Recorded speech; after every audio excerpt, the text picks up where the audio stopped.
ನಿವೃತ್ತಿಗೆ 2 ದಿನ ಬಾಕಿ ಇದೆ ಎನ್ನುವ ತರಾತುರಿಯಲ್ಲಿ ಸುಮಾರು 3 ಕೋಟಿ ರೂಪಾಯಿ ವೆಚ್ಚದಲ್ಲಿ ನಿರ್ಮಾಣಗೊಂಡ ಕಾರವಾರದ ಸರ್ಕಾರಿ ಪ್ರಥಮ ದರ್ಜೆ ಮಹಿಳಾ ಕಾಲೇಜು ಕಟ್ಟಡ ಗುತ್ತಿಗೆದಾರರಿಂದ ಲೋಕೋಪಯೋಗಿ ಇಲಾಖೆಗೆ ಹಸ್ತಾಂತರ ಆಗುವ ಮುನ್ನವೇ ಕಾಲೇಜ್ ಕಟ್ಟಡ ಉದ್ಘಾಟಿಸಿ ತರಗತಿ ಆರಂಭಿಸುವ ಮೂಲಕ ಪ್ರಾಂಶುಪಾಲ ಡಾಕ್ಟರ್ ವಿಶ್ವನಾಥ್ ನಾಯ್ಕ್ ಎಡವಟ್ಟಿನ ಕೆಲಸ ಮಾಡಿಕೊಂಡಿದ್ದಾರೆ.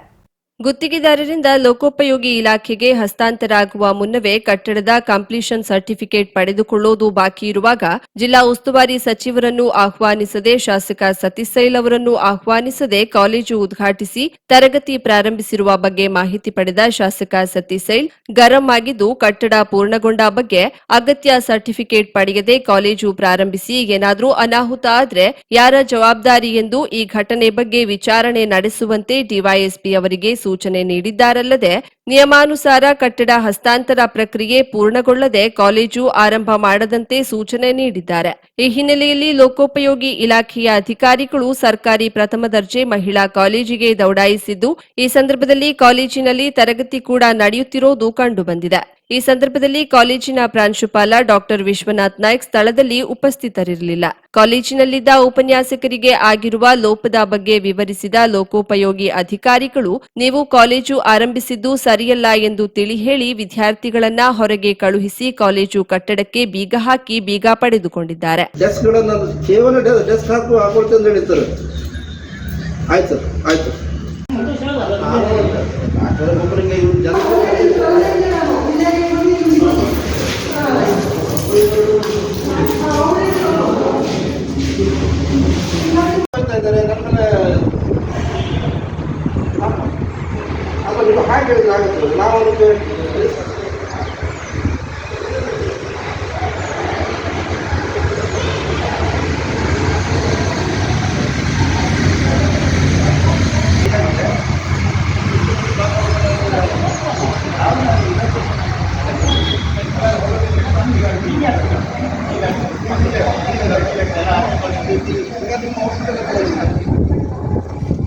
ಈ ಬಗ್ಗೆ ಕರಾವಳಿ ಮುಂಜಾವು ಡಿಜಿಟಲ್ಗೆ ಮಾಹಿತಿ ನೀಡಿದ ಲೋಕೋಪಯೋಗಿ ಇಲಾಖೆಯ ಎಇಇ ರಾಮು ಅರ್ಗೇಕರ್ ಅವರು ಕಾಲೇಜಿನ ಪ್ರಾಂಶುಪಾಲರು ತಮ್ಮ ಅವಧಿ ಮುಕ್ತಾಯವಾಗುತ್ತಿದ್ದು ಕಾಲೇಜಿನ ಕಟ್ಟಡ ಉದ್ಘಾಟನೆ ಮಾಡಿಕೊಡುವಂತೆ ಕೇಳಿದ್ದರು. ಇಲ್ಲಿ ಡೆಸ್ಕ್ ಟೇಬಲ್ ಹಾಕಿಕೊಳ್ತೇವೆ ಎಂದಿದ್ದರು. 3 ಕೋಟಿ ರೂಪಾಯಿ ವೆಚ್ಚದ ಕಾಮಗಾರಿ ಆಗಿರೋದ್ರಿಂದ ಉಸ್ತುವಾರಿ ಸಚಿವರಿಗೆ ಶಾಸಕ ಸತೀಶ್ ಸೈಲ್ ಅವರಿಗೆ ಕರೆದು ಒಳ್ಳೆ ರೀತಿಯಲ್ಲಿ ಉದ್ಘಾಟನೆ ಮಾಡುವ ವಿಚಾರ ಇತ್ತು. ಇನ್ನು ಕಂಪ್ಲೀಷನ್ ಸರ್ಟಿಫಿಕೇಟ್ ಸಿಕ್ಕಿಲ್ಲ. ಆದರೆ ಏಕಾಏಕಿ ನಮಗೆ ಮಾಹಿತಿ ನೀಡದೆ ತರಗತಿ ಕೂಡ ಪ್ರಾರಂಭಿಸಿದ್ದಾರೆ. ನಾವು ಅವರಿಗೆ ಹಸ್ತಾಂತರ ಮಾಡದೆ ಕಾಲೇಜು ಪ್ರಾರಂಭಿಸಿರುವುದು ಕಾನೂನು ಪ್ರಕಾರ ಕೂಡ ತಪ್ಪಾಗುತ್ತದೆ ಎಂದಿದ್ದಾರೆ. ಏಪ್ರಿಲ್ 30ಕ್ಕೆ ನಿವೃತ್ತಿ ಆಗ್ತೇನೆ ಎಂದು ಕಾಲೇಜಿನ ಪ್ರಾಂಶುಪಾಲರು ಸರ್ಕಾರಿ ಪ್ರಥಮ ದರ್ಜೆ ಮಹಿಳಾ ಕಾಲೇಜು ಕಟ್ಟಡ ಉದ್ಘಾಟನೆಗೆ ಮುನ್ನವೇ ತಾವೇ ಉದ್ಘಾಟಿಸಿ ಕ್ಲಾಸ್ ಆರಂಭಿಸಿದ್ದಾರೆ. ಕಂಪ್ಲೀಷನ್ ಸರ್ಟಿಫಿಕೇಟ್ ಇಲ್ಲದೆ ತರಗತಿ ಆರಂಭಿಸಿದ್ದು ಸರಿಯಲ್ಲ. ಇದು ಕಾನೂನು ಪ್ರಕಾರ ಸೂಕ್ತವಲ್ಲ. ಈ ಕುರಿತು ನೋಟಿಸ್ ನೀಡುವಂತೆ ಡಿಸಿ, ಎಸಿ, ಡಿವೈಎಸ್ಪಿ ಅವರಿಗೆ ಸೂಚಿಸಿದ್ದೇನೆ ಎಂದು ಶಾಸಕ ಸತೀಶ್ ಸೈಲ್ ತಿಳಿಸಿದ್ದಾರೆ.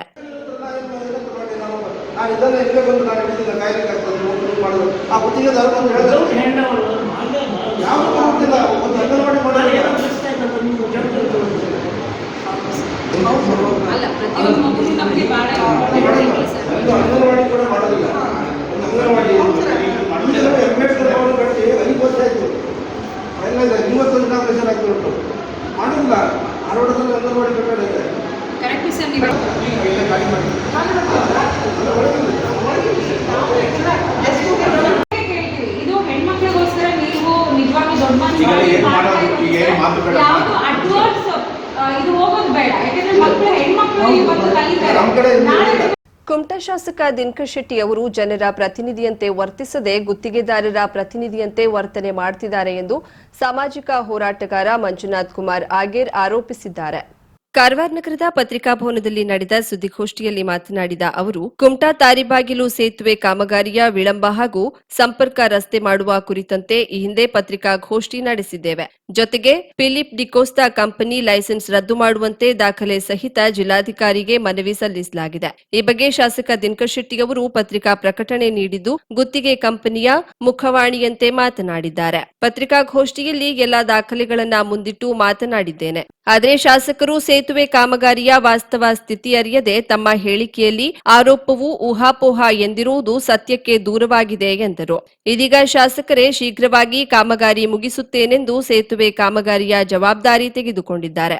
ಆದರೆ ಕಾಮಗಾರಿ ಮುಗಿಸಲು ನಿಗದಿತ ದಿನಾಂಕ ನೀಡಬೇಕು. ಮುಂಬರುವ ಮಳೆಗಾಲದೊಳಗೆ ಕಾಮಗಾರಿ ಮುಗಿಸಿ ಸೇತುವೆಯನ್ನ ಬಳಕೆಗೆ ಮುಕ್ತಗೊಳಿಸಬೇಕೆಂದು ಆಗ್ರಹಿಸಿದರು. ಇವರ ಲೈಸೆನ್ಸ್ ಅನ್ನು ರದ್ದು ಮಾಡಬೇಕಂತ ಮಾನ್ಯ ಜಿಲ್ಲಾಧಿಕಾರಿಗಳಿಗೆ ಅರ್ಜಿಯನ್ನು ಸಲ್ಲಿಸಿಕೊಟ್ಟಿದ್ದೇನೆ. ಇದಕ್ಕೆ ಸಂಬಂಧಪಟ್ಟಂತೆ ಆದೇಶ ದಾಖಲೆಗಳನ್ನು ಪ್ರಸ್ತುತಪಡಿಸಿದ್ದೇನೆ ಮತ್ತು ಅದನ್ನು ಮಾನ್ಯ ಡಿಸಿ ಅವರು ಕೊಟ್ಟಂತ ಅರ್ಜಿಯನ್ನು ಸಹಿತ ದಾಖಲೆಯನ್ನು ಕೊಟ್ಟಿದೆ. ಈ ಒಂದು ಅರ್ಜಿಗೆ ಸಂಬಂಧಪಟ್ಟಂತೆ ಒಂದೇ ಗುತ್ತಿಗೆದಾರ ಪ್ರತಿಕ್ರಿಯೆ ಕೊಡಬೇಕಾಗಿತ್ತು, ಇಲ್ಲ ಈ ಕಾಮಗಾರಿಯನ್ನು ನಿರ್ವಹಣೆ ಮಾಡುವಂತ ಸರ್ಕಾರಿ ಅಧಿಕಾರಿಗಳು ಪ್ರತಿಕ್ರಿಯೆ ಕೊಡಬೇಕಾಗಿತ್ತು. ಆದರೆ ಯಾರನ್ನ ಹೆಸರಲ್ಲಿ ತಗೊಳ್ತೇಯ ನಮ್ಮ ಕುಮಟಾ ಹೊನ್ನಾವರ ಕಾನ್ಸ್ಟಿಟ್ಯೂನ್ಸಿ ಶಾಸಕರಾದ ಮಾನ್ಯ ಗಿರಿಧರ್ ಶೆಟ್ಟಿ ಅವರು ಒಂದು ಪ್ರತಿಕ್ರಿಯೆ ಕೊಟ್ಟರು. ಆ ಪ್ರತಿಕ್ರಿಯೆ ಹೇಗಿದೆ ಅಂದ್ರೆ, ನಮ್ಮ ಹೆಸರನ್ನು ತಗೊಂಡಿಲ್ಲ, ಆದರೆ ಅತ್ಯಂತ ಒಂದು ಬೇಜವಾಬ್ದಾರಿ ಹೇಳಿಕೆ ಅಂತ ನಾನು ಹೇಳ್ತೀನಿ. ಯಾಕಂದ್ರೆ ಅವರಿಗೆ ಅಲ್ಲಿ ನಡೆದಿರುವಂತಹ ಕಾಮಗಾರಿ ಇರುವ ವಸ್ತುಸ್ಥಿತಿ ಯಾವ ಅರಿವಿಲ್ಲದೆ ಅವರು ಒಂದು ಹೇಳಿಕೆ ಕೊಟ್ಟಿದ್ದಾರೆ. ತುಂಬಾ ಯಾವ ರೀತಿ ಅಂದ್ರೆ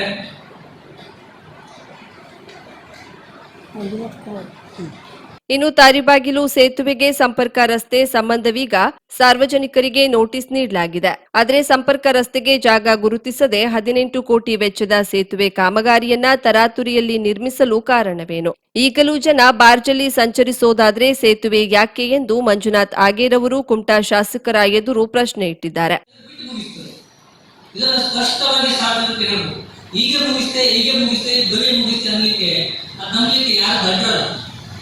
ಸೇತುವೆಯ ಒಂದು ಪರಿಸ್ಥಿತಿ ನೋಡಿದ್ರೆ ಈ ವರ್ಷ ಮುಗಿದ ಕಾಣುಗಳು ಬರುವ ಮಳೆಗಾಲ ಅವ್ರು ಯಾವ ಆಧಾರದಲ್ಲಿ ಹೇಳ್ತಾರೆ ಈಗ ಬೇಗ ಮುಗಿಸ್ತೇನೆ ಅಂತ? ಇದು ಸಹಿತ ಪ್ರಶ್ನೆ ಆಗಿರುತ್ತೆ.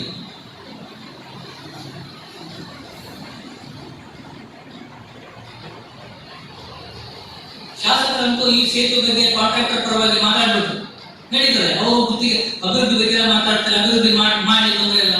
ಹಾಗೆಯೇ ನಾನು ಕೆಲವಷ್ಟು ವಿಷಯಗಳನ್ನ ಪತ್ರಿಕಾಗೋಷ್ಠಿ ಮುಖಾಂತರ ಗಮನ ತರ್ತಾ ಇದ್ದೇನೆ. ನಮ್ಮ ಕುಮಟಾ ನಗರದಲ್ಲಿ ಕರ್ನಾಟಕ ನಗರ ನೀರು ಮತ್ತು ಸರಬರಾಜು ಮತ್ತು ಒಳಚರಂಡಿ ಮಂಡಳಿ ಅಡಿಯಲ್ಲಿ 2017-18ರಲ್ಲಿ ಅಂದಾಜು ನನಗೆ ಗೊತ್ತಿದೆ, ಮಾಹಿತಿ ಗೊತ್ತಿಲ್ಲ, ಒಂದು 200 ಕೋಟಿ ರೂಪಾಯಿ ಡ್ರೈನೇಜ್ ವ್ಯವಸ್ಥೆ ಕಾಮಗಾರಿ ಮಾಹಿತಿ ಅಂತ ಕೇಳುವಾಗ ಆ ಡ್ರೈನೇಜ್ ಕಾಮಗಾರಿ 2017ನೇ ಪ್ರಾರಂಭ 2025ರವರೆಗೂ ಇನ್ನೊಂದು ಕಾಮಗಾರಿ ಮುಗಿದಿಲ್ಲ ಅಂತ ಆ ಒಳಚರಂಡಿ ಇಲಾಖೆ ಮಾಹಿತಿ ಕೊಟ್ಟು ಇದನ್ನ ಮಾನ್ಯ ಶಾಸಕರು ಮಾಡ್ಬೇಕಲ್ಲ, ಇದನ್ನ ಯಾಕೆ ಕಣ್ಣಿ ಬೀಳಿಲ್ಲ? 18 ಕೋಟಿ ರೂಪಾಯಿ ಫಿಲಿಪ್ ಅನ್ನೋದು ತಾವು ಮಾಡ್ತೇವೆ ಅಂತ ಹೇಳುವಾಗ 200 ಕೋಟಿ ರೂಪಾಯಿ ಅವ್ರ ಊರಲ್ಲೇ ಇದೆ, ನಗರ ಪ್ರದೇಶಗಳಿದೆ. ಇದನ್ನು ಮಾಡುವುದಲ್ಲ, ಇದನ್ನು ಮಾಡಿ ಅಂತ ನಾವಿಗೆ ರಿಕ್ವೆಸ್ಟ್ ಮಾಡ್ತಾರೆ. ಕುಮಟಾ ಪುರಸಭೆ ವ್ಯಾಪ್ತಿಯಲ್ಲಿ ಕರ್ನಾಟಕ ನಗರ ನೀರು ಸರಬರಾಜು ಮತ್ತು ಒಳಚರಂಡಿ ಮಂಡಳಿ ಅಡಿಯಲ್ಲಿ 2017-18ರಲ್ಲಿ ಶುರುವಾದ ಸುಮಾರು 40 ಕೋಟಿ ವೆಚ್ಚದ ಕಾಮಗಾರಿ ಈವರೆಗೆ ಪೂರ್ಣಗೊಂಡಿಲ್ಲ. ರಸ್ತೆ ಅಗಲೀಕರಣ ಸಮಸ್ಯೆ, ಅಕ್ರಮ ಕಟ್ಟಡ ಸಮಸ್ಯೆ, ಬೊಗ್ರಿಬೈಲ್ ಸೇತುವೆ ಸಮಸ್ಯೆಗಳಿಗೆ ಸೂಕ್ತ ಪರಿಹಾರ ಒದಗಿಸದೆ ಕಂಪನಿ ಪರ ಮಾತನಾಡುವ ಶಾಸಕರು ಗುತ್ತಿಗೆ ಪಡೆದ ಕಾಮಗಾರಿ ಪೂರ್ಣಗೊಳಿಸದೆ ಆಗಲೇ ಇನ್ನೊಂದು ಕಡೆಯಲ್ಲಿ ಕೆಲಸ ಮಾಡುತ್ತಿರುವ ಕಂಪನಿಯ ಬಗ್ಗೆ ಉತ್ತರಿಸಬೇಕು. ಜೊತೆಗೆ ಶಾಸಕರು ಹೇಳಿದಂತೆ ಇಲ್ಲಸಲ್ಲದ ಹೇಳಿಕೆ ನೀಡುವವರ ಹೆಸರನ್ನ ಬಹಿರಂಗಪಡಿಸಲಿ ಎಂದು ಮಂಜುನಾಥ್ ಅವರು ಕುಮಟಾ ಶಾಸಕರ ವಿರುದ್ಧ ಬಹಿರಂಗವಾಗಿ ಸವಾಲೆಸೆದಿದ್ದಾರೆ.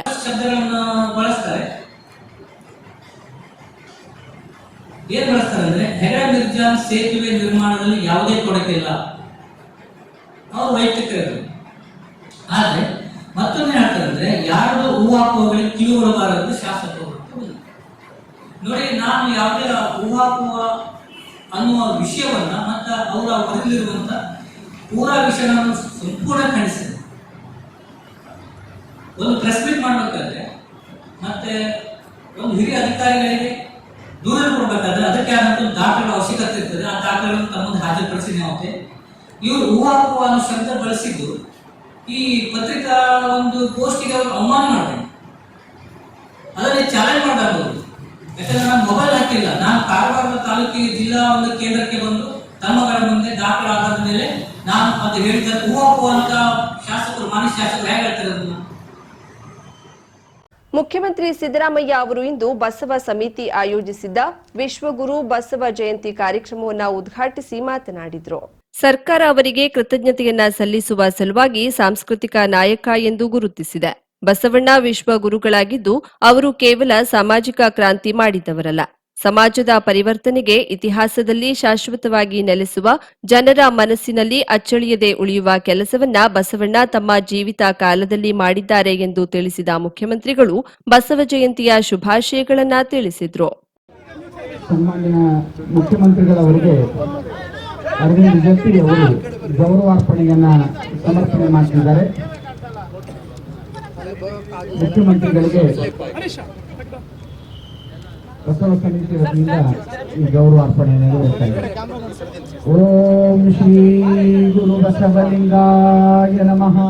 ಈ ಇತಿಹಾಸದಲ್ಲಿ ಶಾಶ್ವತವಾಗಿ ನೆಲೆಸತಕ್ಕಂಥ ನಮ್ಮ ಜನರಲ್ಲಿ ಅಚ್ಚ ಅಳಿಯದೆ ಉಳಿತಕ್ಕಂಥ ಬುದ್ಧಿನಲ್ಲಿರ್ತಕ್ಕಂಥ ಕೆಲಸವನ್ನ ಬಸವಣ್ಣವರು ಮಾಡಿ ಹೋಗಿದ್ದಾರೆ ಅವರ ಜೀವಿತ ಕಾಲದಲ್ಲಿ.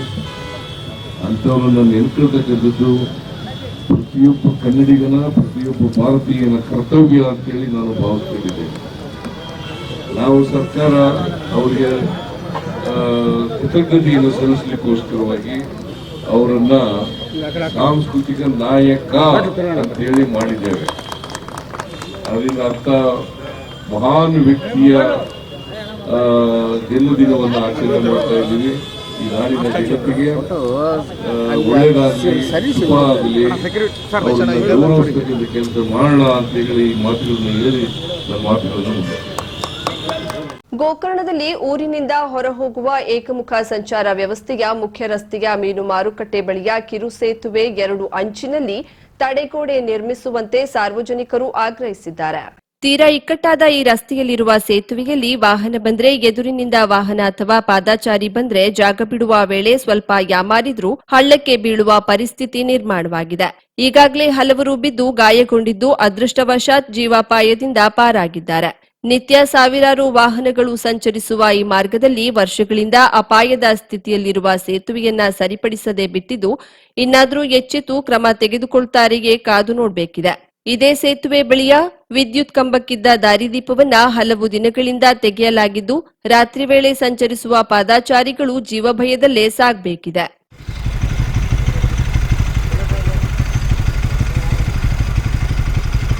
50,000ಕ್ಕೂ ಅಧಿಕ ಸಬ್ಸ್ಕ್ರೈಬರ್ಸ್, 1.68 ಕೋಟಿಗೂ ಮೀರಿದ ವ್ಯೂಸ್. ಸುದ್ದಿಯೊಂದು 10 ಲಕ್ಷಕ್ಕೂ ಹೆಚ್ಚು ವ್ಯೂಸ್ ಕಂಡ ಹೆಗ್ಗಳಿಕೆ. ವಸ್ತುನಿಷ್ಠ ಮತ್ತು ಖಾತ್ರಿಯಾದ ವರದಿಗಾರಿಕೆ. ಉತ್ತರ ಕನ್ನಡದ ಅತಿ ಹೆಚ್ಚು ಸಬ್ಸ್ಕ್ರೈಬರ್ ಹೊಂದಿರುವ ಯೂಟ್ಯೂಬ್ ಚಾನೆಲ್ ಕರಾವಳಿ ಮುಂಜಾವು ಡಿಜಿಟಲ್ ವೀಕ್ಷಕರಿಗೆ ಧನ್ಯವಾದ. ಇನ್ಮುಂದೆ ಸುದ್ದಿಯಲ್ಲ ಮತ್ತಷ್ಟು ಸೊಗಸು. ನಿಮ್ಮಲ್ಲಿಯ ಸಭೆ ಸಮಾರಂಭ, ಅಂಗಡಿ ವ್ಯಾಪಾರ ಮಳಿಗೆಯ ಸಹಕಾರಿ ಸಂಸ್ಥೆಯ ಶುಭಾರಂಭದ ಕಾರ್ಯಕ್ರಮಗಳ ವಿಸ್ತೃತ ವಿಡಿಯೋ ಸುದ್ದಿ. ಸಂಪರ್ಕಿಸಿ ನಮ್ಮ ಕರಾವಳಿ ಮುಂಜಾವು ಡಿಜಿಟಲ್ ಪ್ರತಿನಿಧಿಗಳನ್ನ.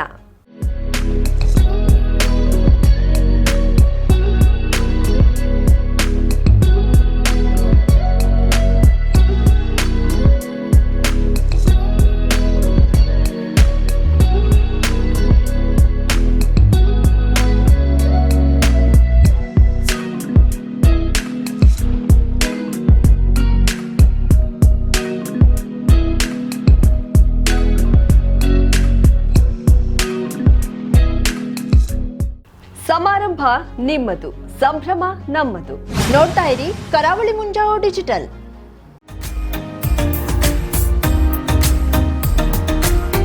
ಮಿಲನ್ ಎಂಟರ್ಪ್ರೈಸಸ್ ಬೃಹತ್ ಎಲೆಕ್ಟ್ರಾನಿಕ್ ಹಾಗೂ ಫರ್ನಿಚರ್ ಮಳಿಗೆ. ಉತ್ತರ ಕನ್ನಡ ಜಿಲ್ಲೆಯಲ್ಲೇ ಅತಿ ಹೆಚ್ಚು ಮಳಿಗೆಗಳನ್ನ ಹೊಂದಿರುವ, ಅತಿ ಹೆಚ್ಚು ಸಂತೃಪ್ತ ಗ್ರಾಹಕರನ್ನ ಹೊಂದಿರುವ ಮೂಲಕ ಹೆಗ್ಗಳಿಕೆಗೆ ಪಾತ್ರವಾಗಿರುವ ಏಕೈಕ ಸಂಸ್ಥೆ ಮಿಲನ್ ಎಂಟರ್ಪ್ರೈಸಸ್. ನಮ್ಮ ಮಳಿಗೆಗಳಲ್ಲಿ ಪ್ರಸಿದ್ಧ ಕಂಪನಿಗಳ electronic refrigerator, washing machine, LED TV, ಎಸಿಗಳು ಲಭ್ಯ.